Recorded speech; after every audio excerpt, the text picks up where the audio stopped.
went to Cannes in 2013 as a judge for Canada. And you get to be chosen as a judge if you've won a lot of awards. Particularly, you have to have won at Cannes in order to judge at Cannes. It's a very wild experience because I call it the Olympics of creativity. Because that year there were 20,000 people that attended from 100 countries, and my Wow. jury was 31 people from right around the world. And it was an incredible experience to go through and look at the best work from around the world, like hundreds of examples, and talk with your peers about what made it good, what made it extraordinary, why some ideas were here and some ideas weren't. And it was a life-changing experience. I felt like there's so much great learning over here that helped. I think it helped me be better. I think it helped all Canadians be better. So I came back just determined to pack my experience into like a 1 hour presentation for my clients. So I kind of said, here's stuff that's going on around the world that you may not know about that I think is really important for you in the year ahead to help you be the best you can be, to be globally competitive, not just Toronto competitive, be that, really compete on the world stage. And that blossomed into something I do now for many clients. I speak across North America and I bring back the learning from Cannes because it's not just, Jesus is a great campaign at one. A lot of times there's cultural nuances that inform it, or there's a sea change in social moments or technology really informs a shift. And I think we sometimes in Canada don't look beyond the edge of our laptop. We don't Mm. make a time in the space to kind of really sit back and kind of go, what will inspire me? What can inform me? How can I be better? What's the learning? And so that it really did change me. And I was determined no matter what, I would go back every year. And I have ever since then. But the wonderful thing was being asked onto the advisory board. So now I go back with the advisory board. And it's really cool because you get to peek behind the curtain. I get to talk to our jury members and say, I think I'm seeing this. Are you seeing this? What are you seeing in the jury rooms? What are the discussions like? So our role is to champion Canadian creativity on the world stage. We help pick the jury members that go over.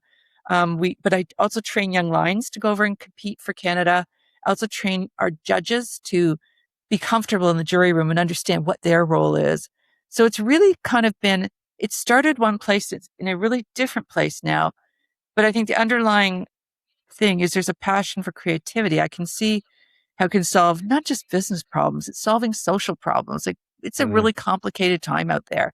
And I go to Canada and see what they're doing to solve things like breast cancer and create awareness about climate change. And I come back having hope, having hope. Okay, so let me ask you about the recent can then. What impressed you the most from Team Canada, and what impressed you most from the other participants? What impressed me most about Canada as a country is we are small, but we are mighty. We really punch above our weight creatively. Typically, we're in the top 5 for most awards won.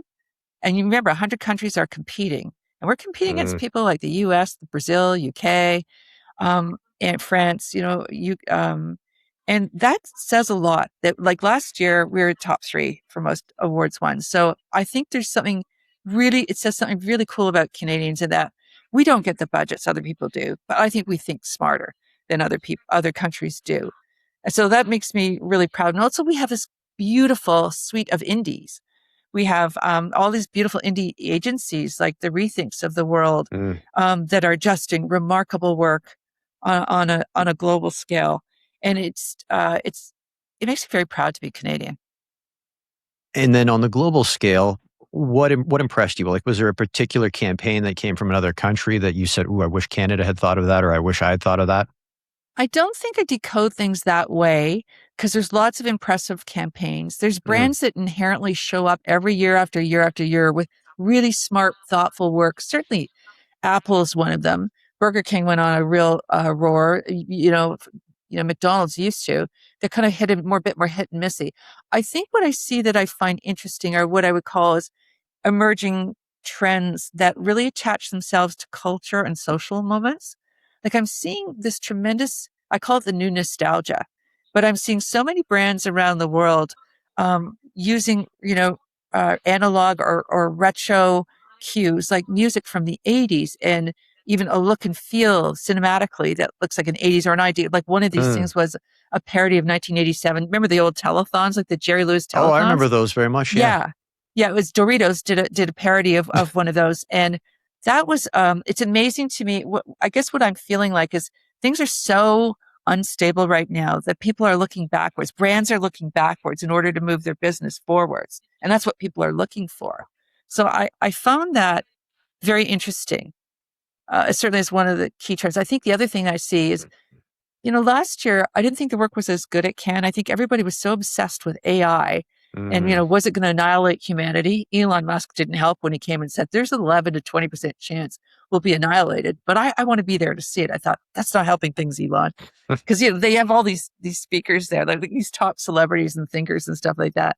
But I think this year we kind of got over that and we realized that, AI can be a very powerful tool, but it's like the plumbing.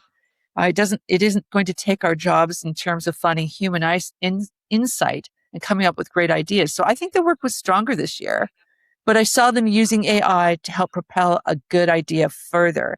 And that made me happy to see that shift globally. But I do see brands really calling out, hey, this was made by a human being, like Apple when they did their new Mm. logo. Or, I don't know if you follow the Washington Post, their podcast, it says read by a human. Because a I've lot seen of the that elsewhere. podcasts, Yeah, I've yes, seen that yes, elsewhere. people Yeah. are really flagging the human hands-on, crafted experience. So that whole hanging on to humanness is really become a very big thing. And again, I find that interesting and I think it's important and good. Let's talk about your work mentoring the young lions as well. So you're meeting someone who's going to their very first can. They're relatively new to the industry.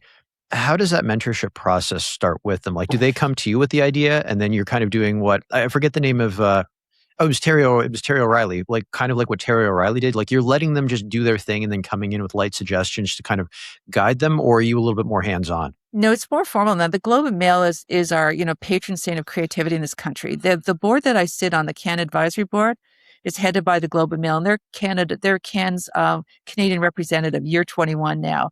So they are the ones that run this program. And what happens is these young lions are given a project, they're given a brief, and they have 24 hours to solve it. And there's 6 different teams. One's a direct team, one's an advertising team, one's a marketing team. We have a media team.